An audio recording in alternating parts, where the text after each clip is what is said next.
eto, speaking of parents, syempre sa family, marami ding mga kontrabida pag mga family reunion, mga tito-tita na may mga sinasabi.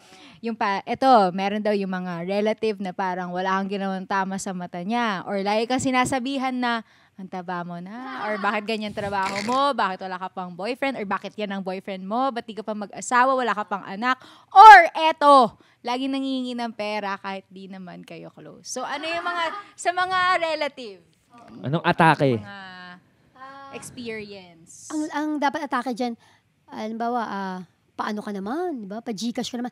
Naku, offline yung Gcash.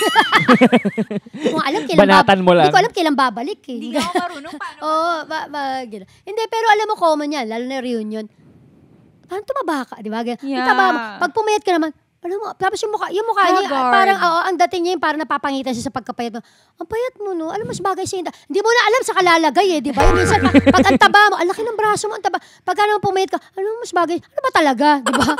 Yung minsan, lalo na masabi ito, mga tsahin na to. Yes. Tsaka yung mga tsuhin na to, di ba? Yun yung hi hello nila, no? Tumaba ka. Oo, yung gano'n. O kaya pag wala pang anak, kailan kayo magkakaanak, yung mga ganyan. Pero syempre, i-ano na lang natin yan as parang, wag na lang natin patulan, di ba? Ika nga, parang lambing na lang yan na, okay, parang good seeing you too. Parang gano'n na lang ang sasabihin mo di ba? Syempre, hindi ba iwasan ng mga relatives, may mga kanya-kanyang, kumaga, drama yan, di ba?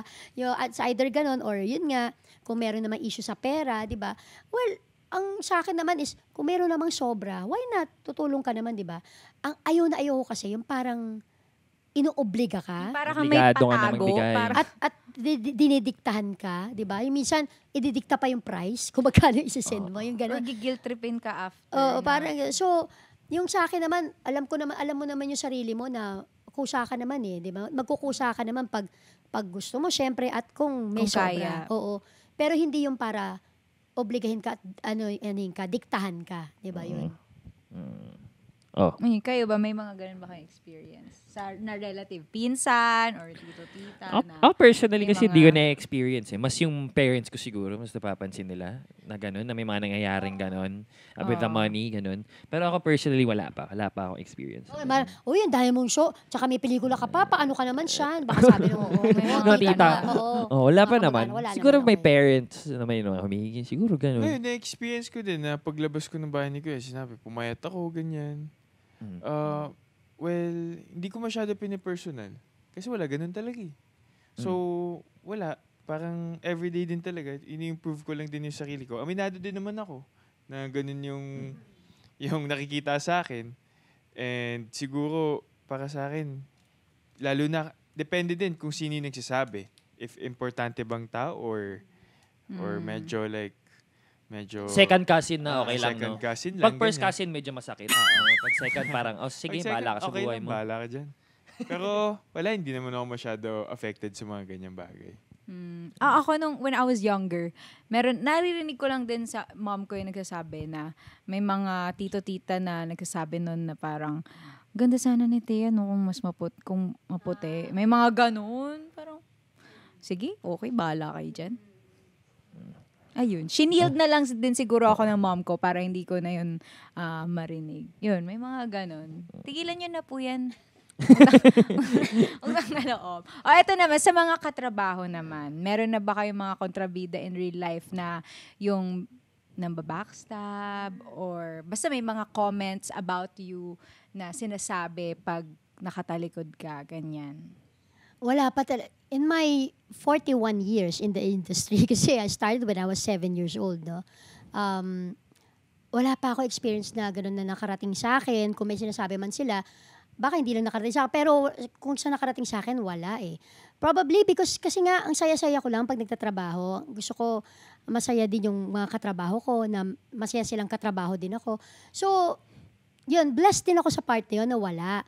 Pero alam mo, meron akong experience yung may nag-attitude sa kaibigan ko, nakasama ko rin sa trabaho. And pag ganun, medyo pa-involve ako Alam mo yun, kahit hindi ako yung...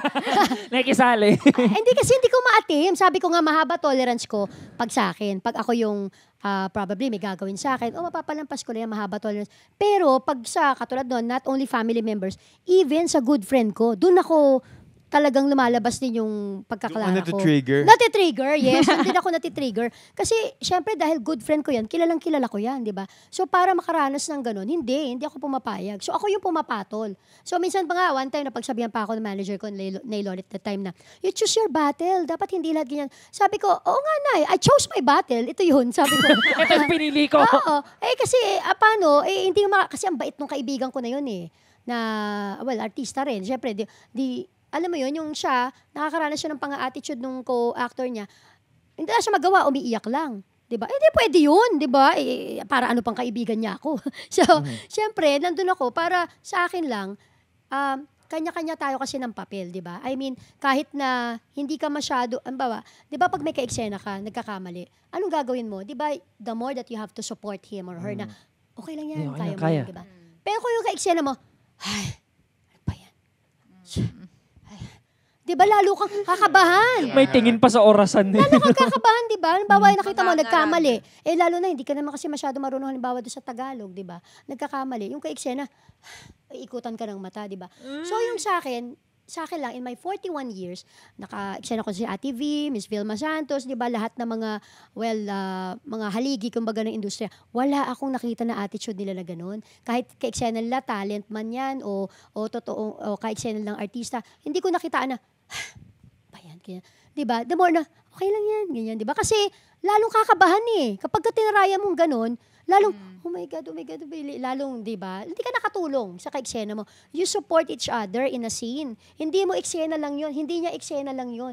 Minsan nga, kahit na nasa kanya lang yung camera, kung maaaring, gawin mo pa rin kung ano yung reaction mo. Hindi dahil sa wala ng camera, hindi mo nagagawin. Hindi.